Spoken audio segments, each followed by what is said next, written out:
Hi friends, ಎಲ್ರಿಗೂ ನಮಸ್ಕಾರ. ಬನ್ನಿ, ಇವತ್ತು ministry of education, government of India, PARAKH Rashtriya Sarvekshan 2024 ಇದರ ಒಂದು ರಿಪೋರ್ಟನ್ನು ನಾವು ನೋಡ್ಕೊಂಡು ಬರೋಣ. ಈ ಪರಾಕ್ ಅಂತಕ್ಕಂಥದ್ದು ಒಂದು ಸಮೀಕ್ಷೆ. ಈ ರಾಷ್ಟ್ರೀಯ ಸಮೀಕ್ಷೆ ಏನು ಹೇಳುತ್ತಪ್ಪ, ಪರಾಕ್ ಅಂದರೆ ಏನು ಅಂತ ನಾವು ನೋಡೋದಾದರೆ, ಮೊದಲನೇದಾಗಿ ಪರಾಕ್ ಸರ್ ಏನದು ಭಾಳ ಹೆಸರೇ ಭಾಳ ವಿಶಿಷ್ಟವಾಗಿದೆಯಲ್ಲ ಅಂತ ನೀವು ನೋಡೋದಾದರೆ, ಪರಾಕ್ ಅಂತಂದರೆ ಈ ಪರ್ಕಿಲ್ಲ ಅಂತಾರೆ ನೋಡ್ರಿ, ಹಿಂದಿನಲ್ಲಿ ವರ್ಡು ಪರ್ಕ್ ಅಂತ ಅಂದರೆ ಏನಂದರೆ, ಈ ಉದಾಹರಣೆ ಬಂಗಾರವನ್ನು ಇದು ಬಂಗಾರ ಹೌದು ಅಲ್ವ ಅಂಥೇಳಿ ಹಿಂಗೆ ಓರೆ ಹಚ್ತಾರೆ. ಓರೆ ಹಚ್ಚಿದಾಗ ಇದು ಬಂಗಾರ ಹೌದು ಅಂತ ಗೊತ್ತಾಗುತ್ತೆ. ಸೊ ಆ ಒಂದು ಮೀನಿಂಗ್ ಬರೋ ಥರ ಅಂತ ಒಂದು ವರ್ಡ್ ಅದು ಪರಾಕ್ ಅಂತ. ಇದು ಮುಂಚೆ NAS ನ್ಯಾಷನಲ್ ಅಚೀವ್ಮೆಂಟ್ ಸರ್ವೆ ಅಂತೇಳಿ NCERT 2020ನಲ್ಲಿ ಇತ್ತಿದ್ದು. ಅದಾದಮೇಲೆ ಅದನ್ನು ಚೇಂಜ್ ಮಾಡಿಬಿಟ್ಟು ಏನು ಮಾಡಿದ್ರು, ಪರಾಕ್ ಅಂಥೇಳಿ ಸರ್ವೆ, ಒಂದು ನ್ಯಾಷನಲ್ ಎಜುಕೇಷನ್ ಸರ್ವೆ. ಇದು ಏನು ಮಾಡಿದ್ರು, ಈ ಸರ್ವೆ ಮಾಡ್ತಾರೆ NCERTನವರು. ಏನು ಸರ್ವೆ ಮಾಡ್ತಾರೆ ಅಂದರೆ, NEP 2020 ನ್ಯಾಷನಲ್ ಎಜುಕೇಷನ್ ಪಾಲಿಸಿ ಬಂದ ಮೇಲೆ ಒಂದು ಸರ್ವೆಯನ್ನು ಮಾಡ್ತಾರೆ. ಆ ಸರ್ವೆಯನ್ನು ಮಾಡ್ತಕ್ಕಂತಹ ಒಂದು ಏನು NCERT ಅಡಿಯಲ್ಲಿ ಬರ್ತಕ್ಕಂಥ ಒಂದು ಸಂಸ್ಥೆ, ಅದು ಏನು ಮಾಡುತ್ತೆ, ಸರ್ವೆ ಮಾಡುತ್ತೆ. ಹೆಂಗೆ ನಮ್ಮ ಕರ್ನಾಟಕ ರಾಜ್ಯದಲ್ಲಿ DSRT ಮತ್ತು ಅದ್ರ ಕೆಳಗಡೆ KSQAAC ಅಂತಿದೆ, ಕರ್ನಾಟಕ ಸ್ಟೇಟ್ ಕ್ವಾಲಿಟಿ ಸೆಲ್ ಅಂತ, ಮೌಲ್ಯಾಂಕನ ಪರಿಷತ್ತು ಅಂತ ನಮ್ಮಲ್ಲಿ ಹೇಗಿದೆ, ಹಾಗೆ ಸೆಂಟ್ರಲಲ್ಲಿ NCERT ಕೆಳಗಡೆ ಪರಾಕ್ ಅಂತ ಬರುತ್ತೆ. ಇಲ್ಲಿ NCERT ಕೆಳಗಡೆ ಪರಾಕ್ ಬರುತ್ತೆ. ಪರಾಕ್ ಅಂದರೆ ಏನಪ್ಪ, ಸ್ವಲ್ಪ ಲಾಂಗ್ ಫಾರ್ಮ್ ನೋಡ್ಕೊಂಬರೋಣ. Performance assessment review analysis of knowledge for holistic development ಅಂತ ಅರ್ಥ. ಪರ್ಫಾರ್ಮೆನ್ಸ್ ಅಸೆಸ್ಮೆಂಟ್ ಅಂದರೆ ಏನು? ಕಾರ್ಯಕ್ಷಮತೆಯ ಮೌಲ್ಯಮಾಪನ. ಯಾರ ಕಾರ್ಯಕ್ಷಮತೆಯ ಮೌಲ್ಯಮಾಪನ? ವಿದ್ಯಾರ್ಥಿಗಳ, ಶಿಕ್ಷಕರ, ಸಮುದಾಯದ, ಒಟ್ಟಾರೆ ಶೈಕ್ಷಣಿಕ ವ್ಯವಸ್ಥೆಯ ಕಾರ್ಯಕ್ಷಮತೆಯ ಮೌಲ್ಯಮಾಪನವನ್ನು ಏನು ಮಾಡ್ತಕ್ಕಂತಹದ್ದು? ರಿವ್ಯೂ ಮಾಡ್ತಕ್ಕಂತಹದ್ದು, ಅದನ್ನು ಪರಿಶೀಲನೆ ಮಾಡ್ತಕ್ಕಂತಹದ್ದು, ಅಥವಾ ಅದನ್ನು ವಿಮರ್ಶೆ ಮಾಡ್ತಕ್ಕಂತಹದ್ದು ಮತ್ತು ವಿಶ್ಲೇಷಣೆ ಮಾಡ್ತಕ್ಕಂತಹದ್ದು. ಕಾರ್ಯಕ್ಷಮತೆಯ ಮೌಲ್ಯಮಾಪನ, ಪರಿಶೀಲನೆ, ವಿಶ್ಲೇಷಣೆ ಯಾವುದು?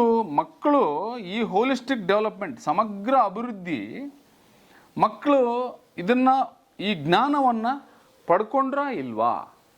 ನಾವು ಕೊಟ್ಟಿರುವಂತಹ ಶಿಕ್ಷಣ ಯಾವ ಲೆವೆಲಲ್ಲಿದೆ? ಮಕ್ಕಳಿಗೆ ನಾವು ಕೊಟ್ಟಂತಹ ಶಿಕ್ಷಣದ ಒಂದು ಗುಣಮಟ್ಟ ಹೇಗಿದೆ, ಕ್ವಾಲಿಟಿ ಹೇಗಿದೆ?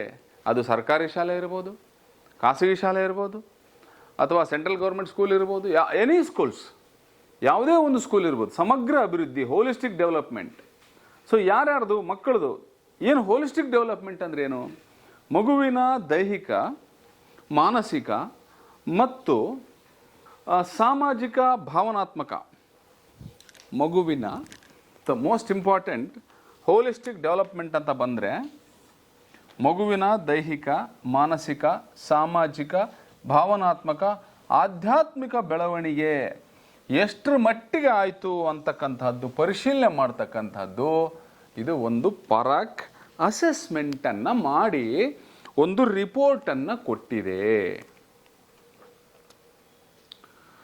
ಇದು ಯಾರ್ಯಾರನ್ನ ಅಸೆಸ್ಮೆಂಟ್ ಮಾಡ್ತು ಪರಾಕು?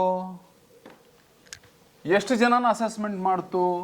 ಯಾರ್ಯಾರಿಗೆ ಅಸೆಸ್ಮೆಂಟ್ ಮಾಡ್ತು? ಏನು ಟೆಸ್ಟ್ ಇಟ್ಟರು? ಯಾವ ರೀತಿ ಸರ್ವೆ ಮಾಡಿದರು? ಈ ಸರ್ವೆಯಿಂದ ನಮಗೇನು ಉಪಯೋಗ ಅಂತ ನಾವು ಕೇಳ್ಬೋದು.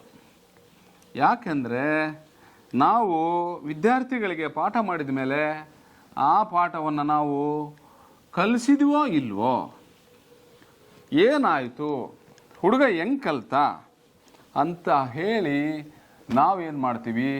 ಮೌಲ್ಯಮಾಪನ ಮಾಡ್ತೀವಿ. ಈ ಮೌಲ್ಯಮಾಪನ ಮಾಡುವಾಗ ಈ ಮೌಲ್ಯಮಾಪನ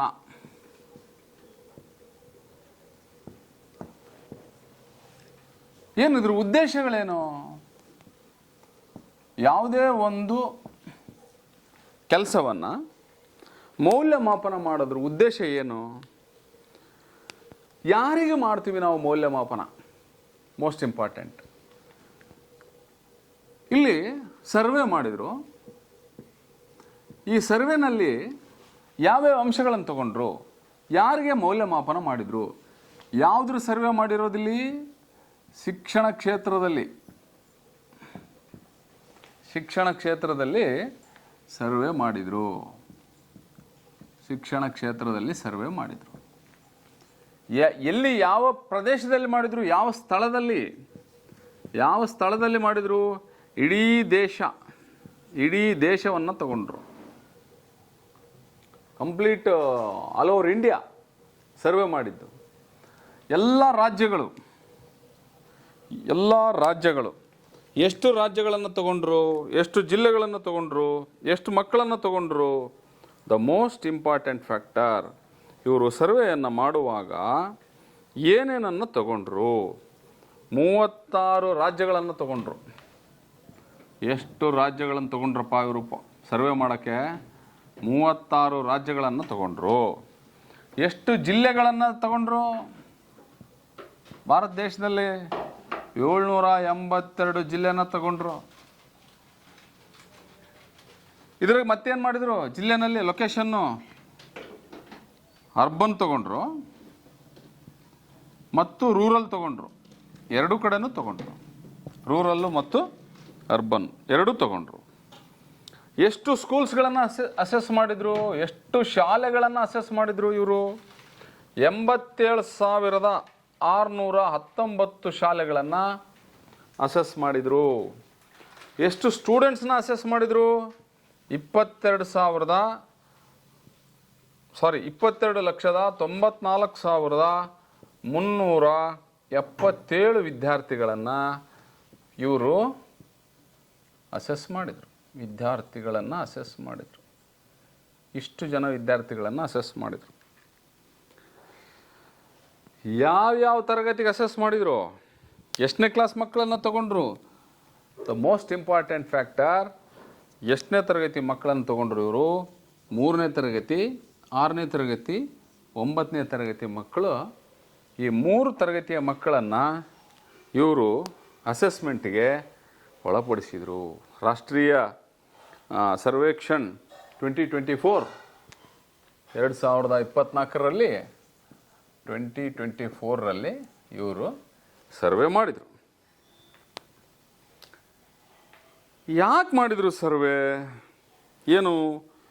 ಏನಕ್ಕೋಸ್ಕರ ಸರ್ವೆ ಮಾಡಿದರು? ಇಲ್ಲಿ ನೀವು ಇದರಲ್ಲಿ ನೋಡ್ಬೋದು. ಇದನ್ನು ನಾನೇನು ಬರೆದೆ ಇವಾಗ, ಆ ಸ್ಟ್ಯಾಟಿಸ್ಟಿಕಲ್ ಡಾಟಾ ನಾನೀಗ ಬರೆದಿದ್ದು ನ್ಯಾಷನಲ್ ಲೆವೆಲ್ಲು. ಈಗ ಇಲ್ಲಿ ಕೊಟ್ಟಿರೋದು ನಮ್ಮ ಸ್ಟೇಟಿಗೆ ಬರ್ತೀನಿ. ನಾನು ದೇಶದಿಂದ ನಮ್ಮ ರಾಜ್ಯಕ್ಕೆ ಬರ್ತೀನಿ.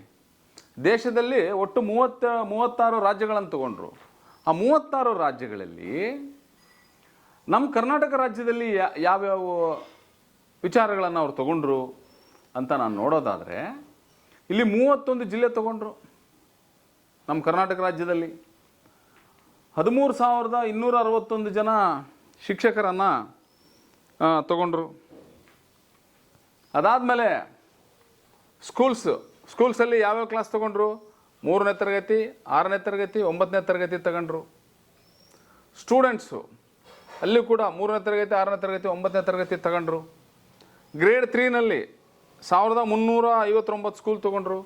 ಗ್ರೇಡ್ 6ಅಲ್ಲಿ 1,298, ಗ್ರೇಡ್ 9ನಲ್ಲಿ 1,562, ಗ್ರೇಡ್ 3ನಲ್ಲಿ 31,666 ಸ್ಟೂಡೆಂಟ್ಸು. ಗ್ರೇಡ್ 6ಅಲ್ಲಿ 32,419 ಸ್ಟೂಡೆಂಟ್ಸು. ಗ್ರೇಡ್ 9ರಲ್ಲಿ 43,783 ಜನ ಸ್ಟೂಡೆಂಟ್ಸನ್ನು ತಗೊಂಡ್ರು. ಇವು ಸ್ಕೂಲ್ಸು, ಇವು ಸ್ಟೂಡೆಂಟ್ಸು. ಇಷ್ಟು ಸ್ಕೂಲ್ಸ್ ತೊಗೊಂಡ್ರು. 1,300 ಗ್ರೇಡ್ 3ನಲ್ಲಿ 1,359 ಸ್ಕೂಲ್ಸಲ್ಲಿ 31,666 ಮಕ್ಕಳನ್ನು ಪರೀಕ್ಷೆಗೆ ಒಳಪಡಿಸಿದರು. ಸರಿ, ಹಾಗಾದರೆ ಇಷ್ಟು ಜನ ಪರೀಕ್ಷೆಗೆ ಒಳಪಡಿಸಿದ್ರಲ್ಲ, ಏನಿದರ ಪ್ರಾಮುಖ್ಯತೆ? ಏನಕ್ಕೆ ಬೇಕು ನಮಗೆ? ಏನಕ್ಕೋಸ್ಕರ ಈ ಒಂದು ಅಸೆಸ್ಮೆಂಟು ಬೇಕಾಗಿದೆ? ಪರಾಕ್ ಅಸೆಸ್ಮೆಂಟ್ ಯಾಕೆ ಬೇಕು ನಮಗೆ? What is the importance? ನೀವು ನೋಡ್ಬೋದು ಇಲ್ಲಿ ಸ್ಕ್ರೀನ್ ಮೇಲೆ. ಇದು ಭಾರತದಲ್ಲಿ ಶಾಲಾ ಶಿಕ್ಷಣದ ಮೌಲ್ಯಮಾಪನ ಮತ್ತು ಸುಧಾರಣೆಗಾಗಿ ಕೇಂದ್ರ ಸರ್ಕಾರ ಸ್ಥಾಪಿಸಿರ್ತಕ್ಕಂಥ ಒಂದು ರಾಷ್ಟ್ರೀಯ ಮೌಲ್ಯಮಾಪನ ಕೇಂದ್ರ ಇದು. ರಾಷ್ಟ್ರೀಯ ಶಿಕ್ಷಣ ನೀತಿಯ ಭಾಗವಾಗಿ ಇದನ್ನು NCERT ಅಡಿಯಲ್ಲಿ ಸ್ಥಾಪಿಸಿದ್ದಾರೆ. ನಾನು ಆವಾಗಲೇ ಇದನ್ನು ಎಕ್ಸ್ಪ್ಲೇನ್ ಮಾಡಿದ್ದೀನಿ ನಿಮಗೆ. ಏನು ಉದ್ದೇಶ ಏನು? ಎಲ್ಲ ಶಾಲಾ ಮಂಡಳಿಗಳಿಗೆ, CBSE ರಾಜ್ಯ ಮಂಡಳಿಗಳು ಇತ್ಯಾದಿ ವಿದ್ಯಾರ್ಥಿಗಳ ಮೌಲ್ಯಮಾಪನ ಮತ್ತು ಪರೀಕ್ಷಾ ವಿಧಾನಗಳ ಕುರಿತು ಏಕರೂಪದ ಮಾನದಂಡಗಳನ್ನು ಮತ್ತು ಮಾರ್ಗದರ್ಶನಗಳನ್ನು ರೂಪಿಸ್ತಕ್ಕಂಥದ್ದು ಈ ವರದಿಗಳ ಉದ್ದೇಶವಾಗಿದೆ. ಶಿಕ್ಷಣ ವ್ಯವಸ್ಥೆಯಲ್ಲಿ ಗುಣಮಟ್ಟವನ್ನು ಹೆಚ್ಚಿಸುವುದು ಮತ್ತು ಕಂಠಪಾಠಕ್ಕೆ ಬದಲಾಗಿ ವಿದ್ಯಾರ್ಥಿಗಳ ಸಾಮರ್ಥ್ಯ ಮತ್ತು ಕೌಶಲ್ಯಗಳನ್ನು ಅಳೆಯುವುದು ಇದರ ಮುಖ್ಯ ಉದ್ದೇಶ. ರಾಜ್ಯಗಳ ನಡುವಿನ ಶೈಕ್ಷಣಿಕ ಸಾಧನೆಗಳಲ್ಲಿನ ಅಂತರವನ್ನು ಕಡಿಮೆ ಮಾಡುವುದು ಈ ಒಂದು ಪರಾಕ್ ವರದಿಯ ಉದ್ದೇಶವಾಗಿದೆ.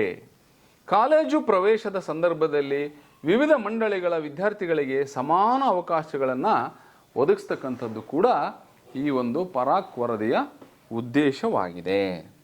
ಇಲ್ಲಿ ಬಹಳ ಇಂಪಾರ್ಟೆಂಟು, ಶಿಕ್ಷಣ ವ್ಯವಸ್ಥೆಯಲ್ಲಿ ಗುಣಮಟ್ಟವನ್ನು ಹೆಚ್ಚಿಸುವುದು ಮತ್ತು ಕಂಠಪಾಠಕ್ಕೆ ಬದಲಾಗಿ ವಿದ್ಯಾರ್ಥಿಗಳ ಸಾಮರ್ಥ್ಯ ಮತ್ತು ಕೌಶಲ್ಯಗಳನ್ನು ಅಳೆಯುವುದು ಅಂತ ಒಂದು ಪಾಯಿಂಟ್ ಇದೆ. ಏನಪ್ಪ ಹಂಗಂದ್ರೆ, ಇವರು ಸರ್ವೆ ಮಾಡಿದರು. ಸರ್ವೆ ಮಾಡಿ ಏನು ಮಾಡಿದರು? ಈ ಉದ್ದೇಶಗಳಲ್ಲಿ ಏನಕ್ಕೋಸ್ಕರ ಸರ್ವೆ ಮಾಡಿದರು? ನಿಮಗೆ ಸ್ವಲ್ಪ ಐಡಿಯಾ ಬರ್ತಾ ಇದೆ ಏನಕ್ಕೋಸ್ಕರ ಇವರು ಸರ್ವೆ ಮಾಡಿದರು ಅಂತ? ಇಲ್ಲಿ ನಾನು ನಮ್ಮ ಕರ್ನಾಟಕ ರಾಜ್ಯ ತಗೊಳ್ತೀನಿ ಮೊದಲು. ಇಲ್ಲಿ ರಾಜ್ಯ ಪಠ್ಯಕ್ರಮ ಇದೆ. ರಾಜ್ಯ ಪಠ್ಯಕ್ರಮ ಸಿಲೆಬಸ್ ಇದೆ. ಸೆಂಟ್ರಲ್ ಸಿಲೆಬಸ್ ಸ್ಕೂಲ್ಸ್ ಇದ್ದಾವೆ. ಇದಾದ ಮೇಲೆ CBSE, ಅದೇ ಸೆಂಟ್ರಲ್ ಅಂದರೆ CBSE, ದೆನ್ ICSE ಸ್ಕೂಲ್ಗಳಿದ್ದಾವೆ, ಸರ್ಕಾರಿ ಶಾಲೆಗಳಿದ್ದಾವೆ, ಆಮೇಲೆ ಅನುದಾನಿತ ಶಾಲೆಗಳಿದ್ದಾವೆ, ಆಮೇಲೆ ಅನುದಾನ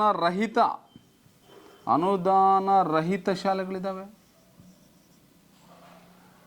ಈ ರಾಜ್ಯ ಪಠ್ಯಕ್ರಮದಲ್ಲಿ ಸರ್ಕಾರಿ ಶಾಲೆ ಬರ್ತವೆ, ಅನುದಾನಿತ ಬರ್ತವೆ, ಅನುದಾನ ರಹಿತ ಬರ್ತವೆ. ಕೆಲವು ಅನುದಾನ ರಹಿತ ಶಾಲೆಗಳು ICSE ತಗೊಂಡಿದ್ದಾರೆ. ICSE ಸಿಲೆಬಸ್ನ ಅವರು ಮಾಡ್ಕೊಂಡಿದ್ದಾರೆ. ಅದನ್ನು ಅವರು ಇದು ಮಾಡಿಲ್ಲ. ಸರ್ಕಾರಿ, ಅನುದಾನಿತ, ಅನುದಾನ ರಹಿತ ಮತ್ತು CBSE ಸ್ಕೂಲ್ಸು, ಸೆಂಟ್ರಲ್ ಸ್ಕೂಲ್ನು ತಗೊಂಡು ಇವರು ಪರಾಕ್ ಸರ್ವೆ ಮಾಡಿದ್ದಾರೆ. ಸರ್, ಯಾಕೆ ಇದನ್ನು ಸರ್ವೆ ಮಾಡಿದರು? ಇಲ್ಲಿ ಹೇಳಿದರೆ, ವಿದ್ಯಾರ್ಥಿಗಳ ಸಾಮರ್ಥ್ಯ ಮತ್ತು ಕೌಶಲ್ಯಗಳನ್ನು ಅಳೆಯುವುದು. ಕಂಠಪಾಠದ ಬದಲಾಗಿ ನೀವು ಪರಾಕನ್ನು ಅರ್ಥ ಮಾಡ್ಕೋಬೇಕಂದ್ರೆ ಈ ಪದಗಳನ್ನು ಅರ್ಥ ಮಾಡ್ಕೋಬೇಕು. ಕಂಠಪಾಠಕ್ಕೆ ಬದಲಾಗಿ ನೀವು ಇದು ಮುಂದೆ ಏನು ಮಾಡ್ಬೇಕಂತ ಗೊತ್ತಾಗುತ್ತೆ. ಕಂಠಪಾಠಕ್ಕೆ ಬದಲಾಗಿ ವಿದ್ಯಾರ್ಥಿಗಳ ಸಾಮರ್ಥ್ಯ ಅಳಿಬೇಕು.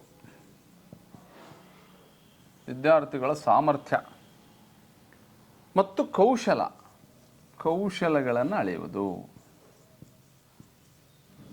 ಕೌಶಲಗಳನ್ನು ಅಳೆಯುವುದು, ಮೌಲ್ಯಮಾಪನ ಮಾಡುವುದು.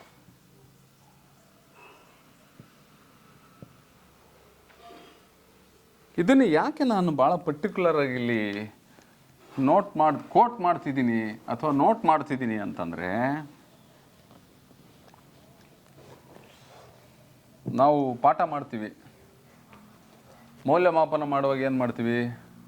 ಯೂನಿಟ್ ಟೆಸ್ಟ್ ಮಾಡ್ತೀವಿ, LBA ಮಾಡ್ತೀವಿ, ಮೌಖಿಕ ಪರೀಕ್ಷೆ ಮಾಡ್ತೀವಿ, ಲಿಖಿತ ಪರೀಕ್ಷೆ ಮಾಡ್ತೀವಿ, ಆಮೇಲೆ ವೀಕ್ಷಣೆ ಅಂತ ಮಾಡ್ತೀವಿ, ಅಬ್ಸರ್ವೇಷನ್, ಇನ್ನು ಏನನ್ನ ಎಲ್ಲ ಪರೀಕ್ಷೆ ಏನಪ್ಪ ಎಷ್ಟು ನಮೂನಿ ನೀವು ಎವಾಲ್ಯೂಯೇಷನ್ ಮಾಡೋಕ್ಕೆ ಸಾಧ್ಯ. ಹೆಚ್ಚು ಕಡಿಮೆ ಒಂದು 20 ಥರ ಇದ್ದಾವೆ ಎವಾಲ್ಯೂಯೇಷನ್ ಟೂಲ್ಸಲ್ಲಿ. ಅಷ್ಟು ಥರ ಮಾಡ್ತಾರೆ. ಅದರಲ್ಲಿ ಕಂಠಪಾಠನೂ ಒಂದು. ವಿದ್ಯಾರ್ಥಿಗಳ ಸಾಮರ್ಥ್ಯವನ್ನು, ಕೌಶಲಗಳನ್ನು ಅಳೆದಿದ್ದಾರೆ ಅವರು. ಯಾರು? ಪರಾಕ್ ಸಂಸ್ಥೆ ಈ ವಿದ್ಯಾರ್ಥಿಗಳ ಏನು ನಾವು ಎಲ್ ಬಿ ಎನಲ್ಲಿ ಏನು ಮಾಡ್ತೀವಿ? ಪಾಠ ಮಾಡಿ ಏನು ಮಾಡ್ತೀವಿ? ಪ್ರಶ್ನೆ ಉತ್ತರ. ಹುಡುಗನಿಗೆ ಪ್ರಶ್ನೆಗೆ ಉತ್ತರ ಬಂದರೆ ಮುಗಿಯತ್. 25ಕ್ಕೆ 25 ತಗೊಂಡ ಅಂದರೆ ನಮ್ಮ ಕೆಲಸ ಮುಗಿಯತ್ ಅಂತ ನಾವು ತಿಳ್ಕೊತೀವಿ. ಆದರೆ ಈ ರಾಷ್ಟ್ರೀಯ ಸಮೀಕ್ಷೆಯಲ್ಲಿ ಹಾಗಾಗೋದಿಲ್ಲ. ಇದೀಗ ಇನ್ನೂ ಸ್ವಲ್ಪ ನಾನು ಡೆಪ್ತ್ ಹೋಗ್ತೀನಿ. ಏನು ಡೆಪ್ತ್ ಹೋಗ್ತೀನಪ್ಪ ನಾನು? ಇಲ್ಲಿ ಒಂದು ಸಣ್ಣ ಎಕ್ಸಾಂಪಲ್. ಒಂದು ಚಟ್ನಿ ಮಾಡೋದು. ಏನು? ಕಾಯಿ ಚಟ್ನಿಯನ್ನು ಮಾಡುವ ವಿಧಾನ ನಿಮ್ಗೆ ಅರ್ಥ ಆಗೋ ಥರ ಸ್ವಲ್ಪ ಹೇಳ್ತೀನಿ. ಕಾಯಿ ಚಟ್ನಿ ಮಾಡೋಕ್ಕೆ ಬರಬೇಕಪ್ಪ ಹುಡುಗನಿಗೆ, ಸಾಮರ್ಥ್ಯ ಬರಬೇಕು, ಕೌಶಲ್ಯ ಬರಬೇಕು. ನಾವೇನು ಮಾಡ್ತೀವಿ? ಕಾಯಿ ಚಟ್ನಿ ಬಗ್ಗೆ ಪಾಠ ಮಾಡ್ಬೇಕಾದ್ರೆ ತೆಂಗಿನಕಾಯಿ ಹೆಂಗಿರುತ್ತೆ, ಅದು ಎಲ್ಲಿರುತ್ತೆ ಪಾಠ ಮಾಡ್ತೀವಿ. ಆ ಕಾಯಿ ಚಟ್ನಿಗೆ ಬೇಕಾದಂಥ ಮೂಲ ಇಂಗ್ರೀಡಿಯೆಂಟ್ಸ್ ಏನೇನು ಬೇಕು? ಉಪ್ಪು, ಹುಳಿ, ಖಾರ, ಇದ್ರ ಬಗ್ಗೆ ಎಲ್ಲ ತಿಳಿಸ್ಕೊಡ್ತೀವಿ ನಾವು. ಲಾಸ್ಟ್ಗೆ ಇವನ್ನೆಲ್ಲ ತಿಳಿಸ್ಕೊಟ್ಟು ಏನು ಮಾಡ್ತೀವಿ? ಇದೆಲ್ಲದ್ರ ಮೇಲೂ ಒಂದೊಂದು ಪ್ರಶ್ನೆ ತೆಗೆದುಬಿಟ್ಟು 25 ಮಾರ್ಕ್ಸ್ಗೆ ಇವನ್ನೆಲ್ಲನೂ ತಿಳ್ಕೊಂಬಿಡಾನೆ, ಇವನು ಉಪ್ಪಿನ ಬಗ್ಗೆ, ಹುಳಿ ಬಗ್ಗೆ, ಖಾರದ ಬಗ್ಗೆ, ಕಾಯಿ ಬಗ್ಗೆ ಇದೆಲ್ಲ ಎಲ್ಲೆಲ್ಲಿ ಬೆಳಿತಾರಂತ ಎಲ್ಲ ತಿಳ್ಕೊಂಡಿದ್ದಾನೆ ಅಂತೇಳಿ ನಾವು ಮಾರ್ಕ್ಸ್ ಕೊಡ್ತೀವಿ. ಆದರೆ ಅವ್ರಿಗೆ ಏನು ಬೇಕಾಗಿದೆ? ನ್ಯಾಷನಲ್ ಲೆವೆಲಲ್ಲಿ ಈ ಹುಡುಗ ಚಟ್ನಿ ಹೇಗೆ ಮಾಡ್ತಾನೆ ಅನ್ನೋದು ಬೇಕಾಗಿದೆ. ಹೇಗೆ ಮಾಡುತ್ತಾನೆ, ಚಟ್ನಿ ರುಚಿ. ಅವರು they want to see the taste. ಈ ರುಚಿ, ಚಟ್ನಿಯ ರುಚಿ ಬೇಕು ಅವ್ರಿಗೆ. ರುಚಿ ಹುಡುಗ ರೆಡಿ ಮಾಡ್ಬೇಕು. ಅವನು ಹೆಂಗೆ ರೆಡಿ ಮಾಡ್ಬೇಕು? ಅವರು ಏನು ಎಕ್ಸ್ಪೆಕ್ಟ್ ಮಾಡ್ತಿದ್ದಾರೆ? ಅವರ ಮೌಲ್ಯಮಾಪನದ ವಿಧಾನಗಳಲ್ಲಿ ಅವ್ರು ಏನು ಎಕ್ಸ್ಪೆಕ್ಟ್ ಮಾಡ್ತಿದ್ದಾರೆ? ಸೆಂಟ್ರಲ್ ಒಂದು ಬೋರ್ಡ್ನವರು ಅಂತ ಹೇಳಿದರೆ, ಅವರು ಎಷ್ಟು ಪ್ರಮಾಣದಲ್ಲಿ ಕಾಯಿಯನ್ನು ಅವನು ಮಿಕ್ಸಿಗೆ ಹಾಕಿದ ಅಥವಾ ರುಬ್ಬಕ್ಕೆ ಹಾಕಿದ, ಎಷ್ಟು ಪ್ರಮಾಣದಲ್ಲಿ ಉಪ್ಪನ್ನು ಹಾಕಿದ, ಯಾವ ಪ್ರಮಾಣದಲ್ಲಿ ಹಾಕಿದ, ಯಾವ ಪ್ರಮಾಣದಲ್ಲಿ ಇವನು ಈ ಇಂಗ್ರೀಡಿಯೆಂಟ್ಸ್ನ ಇದಕ್ಕೆ ಮಿಕ್ಸ್ ಮಾಡ್ದ. ಉಪ್ಪು ಜಾಸ್ತಿ ಹಾಕಿದರೆ ಚಟ್ನಿ ತಿನ್ನಕ್ಕೆ ಬರೋಲ್ಲ, ಬಾಯಿಗೆ ಇಟ್ಕೊಳಕ್ಕೆ ಬರೋಲ್ಲ. ಹುಳಿ ಅಥವಾ ಖಾರ ಜಾಸ್ತಿ ಹಾಕಿದರೆ ಅದನ್ನು ಟಚ್ ಮಾಡೋಕ್ಕಾಗಲ್ಲ. ಪ್ರಪೋರ್ಷನೇಟ್ ಹೆಚ್ಚು ಕಡಿಮೆ ಆಯ್ತಂದರೆ ಚಟ್ನಿ ಯಾತಕ್ಕೂ ಕೆಲಸಕ್ಕೆ ಬರೋಲ್ಲ, ವೇಸ್ಟ್ ಆಗುತ್ತೆ. The productivity of the competency, ಕೌಶಲ, ಈ ಸಾಮರ್ಥ್ಯ, ವಿದ್ಯಾರ್ಥಿಗಳ ಸಾಮರ್ಥ್ಯ ಮತ್ತು ಕೌಶಲ್ಯವನ್ನು ಅಳೆಯೋದಕ್ಕೋಸ್ಕರ ಅವರು ಕೆಲವೊಂದು ಪ್ರಶ್ನೆಗಳನ್ನು ತೆಗೆದ್ರು. ಆ ಪ್ರಶ್ನೆಗಳು ಏನಿದಾವೆ ಅಂತ ನಾನು ನೆಕ್ಸ್ಟ್ ಹೇಳ್ತೀನಿ. ತೆಗೆದು ಏನು ಮಾಡಿದ್ರು? ಕಾಂಪಿಟೆನ್ಸಿ, ಸಾಮರ್ಥ್ಯ. ಒಂದು ಪಾಠದಲ್ಲಿ ಎರಿಕ್ಸನ್ ಅವರ ಒಂದು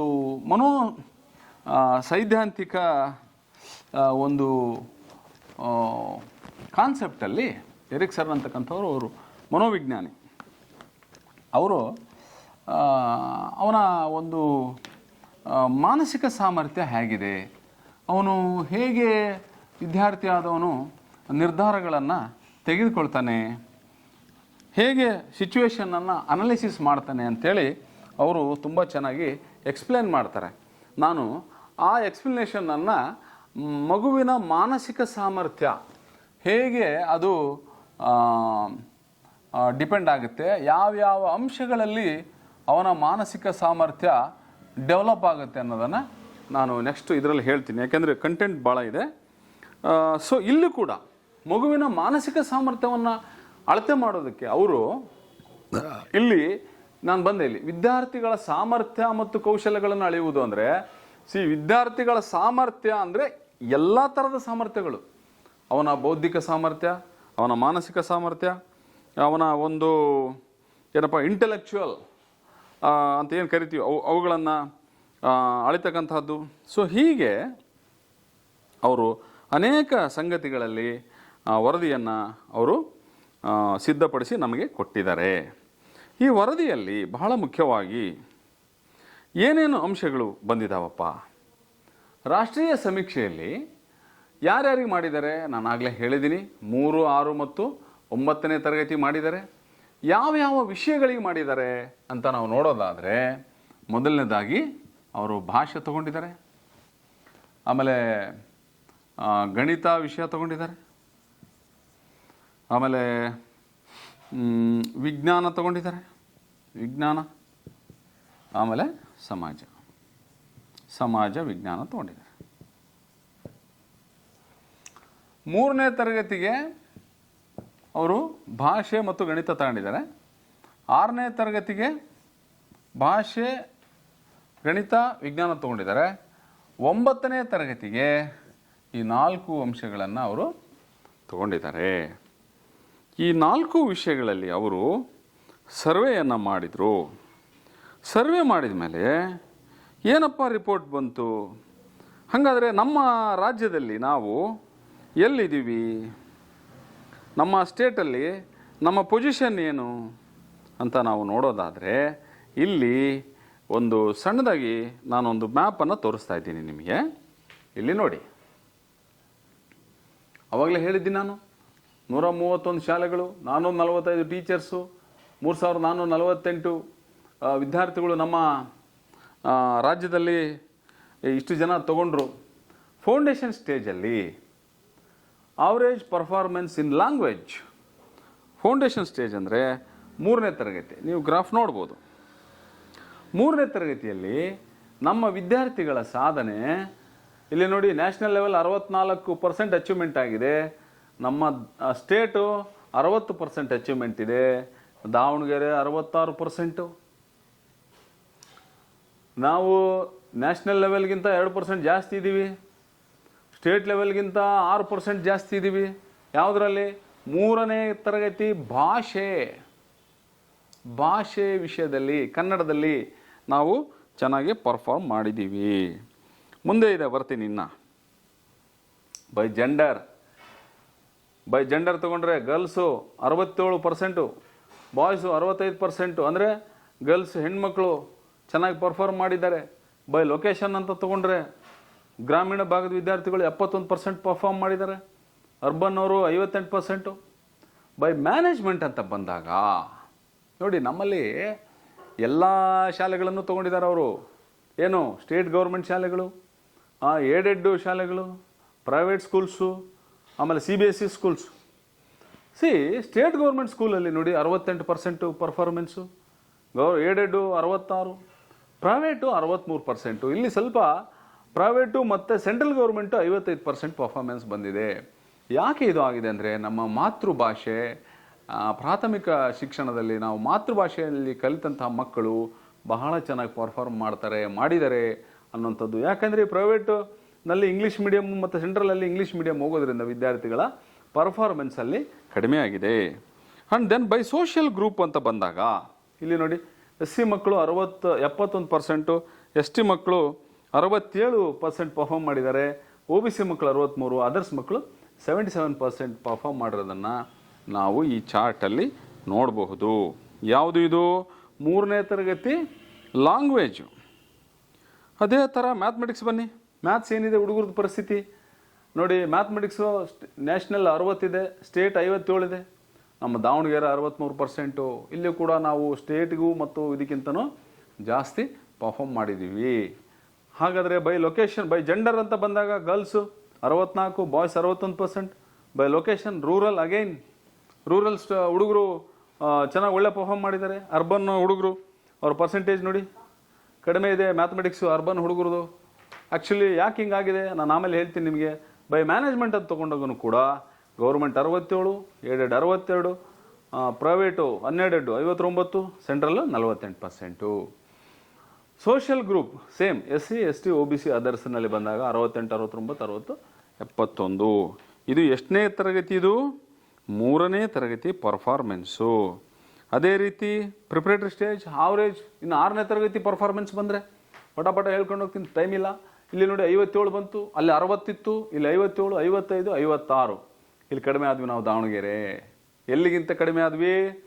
6ನೇ ತರಗತಿಯಲ್ಲಿ ನಾವು ಇಲ್ಲಿ ನ್ಯಾಷನಲ್ ಲೆವೆಲ್ಗಿಂತ 1% ಪರ್ಫಾರ್ಮೆನ್ಸು ನಮ್ಮದು ಕಡಿಮೆ ಆಯಿತು ಲ್ಯಾಂಗ್ವೇಜಲ್ಲಿ. ಓಕೆ, ಇದನ್ನು ಮತ್ತು ಅಗೇನ್ ಮ್ಯಾಥಮೆಟಿಕ್ಸಲ್ಲಿ ಬರ್ತೀನಿ. ಮ್ಯಾಥಮೆಟಿಕ್ಸಲ್ಲಿ ನೋಡಿ, ಅಲ್ಲಿ ನ್ಯಾಷನಲ್ ಲೆವೆಲ್ 46 ಇದೆ, ದಾವಣಗೆರೆ ಪರ್ಫಾರ್ಮೆನ್ಸು 47, ಸ್ಟೇಟು 45% ಇದೆ. ಇದು ಬೈ ಜೆಂಡರ್ ಕೂಡ ಹಾಗೇ.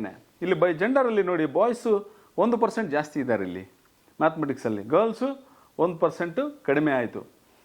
ಇಲ್ಲಿ ಬೈ ಲೊಕೇಶನ್ ಅಂತ ಬಂದಾಗ ರೂರಲ್ ಹುಡ್ರು 50, ಅರ್ಬನ್ 41. ಸೊ ಇವೆಲ್ಲ ಮ್ಯಾನೇಜ್ಮೆಂಟ್ ವೈಸು ಡೀಟೇಲ್ಸ್ ಇದೆ, ಅದೇನು ನಮಗೆ ಬೇಕಾಗಲ್ಲ. ಓಕೆ, ಇನ್ನು EVS ಅಂತ ಬಂದಾಗ 6ನೇ ತರಗತಿ ವಿಜ್ಞಾನದಲ್ಲಿ ಇಂಡಿಯಾದು 49 ಇದೆ, ನಮ್ಮದು ದಾವಣಗೆರೆ 48 ಇದೆ, ಸ್ಟೇಟು 47% ಪರ್ಫಾರ್ಮೆನ್ಸ್ ಇದೆ. By gender, by location, by management ಎಲ್ಲ ಡೀಟೇಲ್ಸನ್ನು ನಾವು ನೋಡ್ತಾ ಹೋಗ್ಬೋದು. ಅದೇ ರೀತಿಯಾಗಿ ನಾವು ಈ ಒಂದು 9ನೇ ತರಗತಿ ಪರ್ಫಾರ್ಮೆನ್ಸ್ಗಂತ ಬಂದಾಗ ಇಲ್ಲಿ ನೋಡಿ, ತುಂಬ ಕಡಿಮೆ ಆಗೋಯ್ತು ನಮ್ಮದು ಪರ್ಫಾರ್ಮೆನ್ಸ್. ದಿಸ್ ಈಸ್ ಪಥಟಿಕ್ ಕಂಡೀಷನ್ ಅಂತ ಕರಿತೀವಿ ನಾವು. ಶೋಚನೀಯ ಸ್ಥಿತಿಯಲ್ಲಿದ್ದೀವಿ ನಾವು ದಾವಣಗೆರೆಯವರು. ನೋಡಿ, ಸ್ಟೇಟು 51 ಇದೆ, ದಾವಣಗೆರೆ 49, ಭಾಳ ಕಡಿಮೆ ಆದ್ವಿ. ಪ್ರಾಥಮಿಕದಲ್ಲಿ ಚೆನ್ನಾಗಿದ್ವಿ ನಾವು, ಆದರೆ ಇಲ್ಲಿ ನೋಡಿ ಇಂಡಿಯಾ ನೋಡಿ, ದೇಶ 54% ಇದೆ ನ್ಯಾಷನಲ್ ಲೆವೆಲ್ಲು. ನಮ್ಮ ಕರ್ನಾಟಕ ರಾಜ್ಯ 51% ಮಾಡಿದ್ವಿ ನಾವು, ದಾವಣಗೆರೆ 49%. ಇಲ್ಲಿ ನೋಡಿ ಬೈ ಜೆಂಡರ್, ಗರ್ಲ್ಸ್ 55%, ಬಾಯ್ಸ್ ಇಲ್ಲಿ ಭಾಳ ಕಡಿಮೆ ಆಯಿತು. Language 43% boys performance, girls performance 55. ಓಕೆನಾ, ಇದು ಯಾವುದರಲ್ಲಿ? ಲ್ಯಾಂಗ್ವೇಜಲ್ಲಿ. ಇನ್ನು ಮ್ಯಾಥಮೆಟಿಕ್ಸಲ್ಲಿ ಬರ್ತೀನಿ ನಾನು. ಮ್ಯಾಥಮೆಟಿಕ್ಸಲ್ಲಿ ನೀವು ನೋಡೋದಾದರೆ ಓಕೆ, ಇದು ಇನ್ನೂ ಭಾಳ ದಯನೀಯನ ಏನಂತೀರಿ ನೀವು, ಯಾವ ಸ್ಥಿತಿ ಅಂತೀರಿ ನೋಡಿ. ಇಂಡಿಯಾದ ಮ್ಯಾಥಮೆಟಿಕ್ಸು 9ನೇ ತರಗತಿ ಪರ್ಫಾರ್ಮೆನ್ಸ್ ಮಕ್ಕಳದು 37 ಇದೆ, ಕರ್ನಾಟಕ 33 ಇದೆ, ದಾವಣಗೆರೆ 32%. ನಾವು ಪಾಸಿಂಗ್ ಮಾರ್ಕ್ಸೇ 35. ಆ್ಯಕ್ಚುಲಿ 32% ನಾವು ಇಲ್ಲಿ ಫೇಲ್ ಆಗಿಬಿಟ್ವಿ ನಾವು 9ನೇ ತರಗತಿ ಮ್ಯಾಥಮೆಟಿಕ್ಸಲ್ಲಿ. We are utterly failure our performance. ನಾನು ಹೇಳೋದು ಇದು ಬರೀ ಸರ್ಕಾರಿ ಇದೊಂದು ಇಲ್ಲಿ ಬರ್ತೀನಿ, ಇದು ಬಹಳ ಇಂಪಾರ್ಟೆಂಟ್. ಇಲ್ಲಿ ಯಾವುದು 9ನೇ ತರಗತಿ ಮ್ಯಾಥ್ಸಲ್ಲಿ ನೋಡಿ, ಗರ್ಲ್ಸ್ 32%, ಬಾಯ್ಸು ಕೂಡ 32%. Location rural 34, urban 30. ಇಲ್ಲಿ ಕೂಡ ರೂರಲ್ ಮಕ್ಕಳೇ ಪರ್ಫಾರ್ಮೆನ್ಸ್ ಚೆನ್ನಾಗಿದೆ. ಇಲ್ಲಿ ಬನ್ನಿ ನೋಡಿ, ಸ್ಟೇಟ್ ಗೌರ್ಮೆಂಟು 31%. ಅತ್ಯಂತ ನಾವು ಕಡಿಮೆ ಪ್ರಮಾಣದಲ್ಲಿ ಮಕ್ಕಳ ಸಾಧನೆ ಇದೆ ಸರ್ಕಾರಿ ಶಾಲೆ. ನೋಡಿ, ಏಡೆಡಲ್ಲಿ 28%. ಇದಂತೂ ಇನ್ನೂ ಭಾಳ ಪಾತಾಳಕ್ಕೆ ಹೋಗಿದೆ ಇದು. ಪ್ರೈವೇಟ್ ಅನ್ಎಡೆಡ್ ಶಾಲೆ 37%.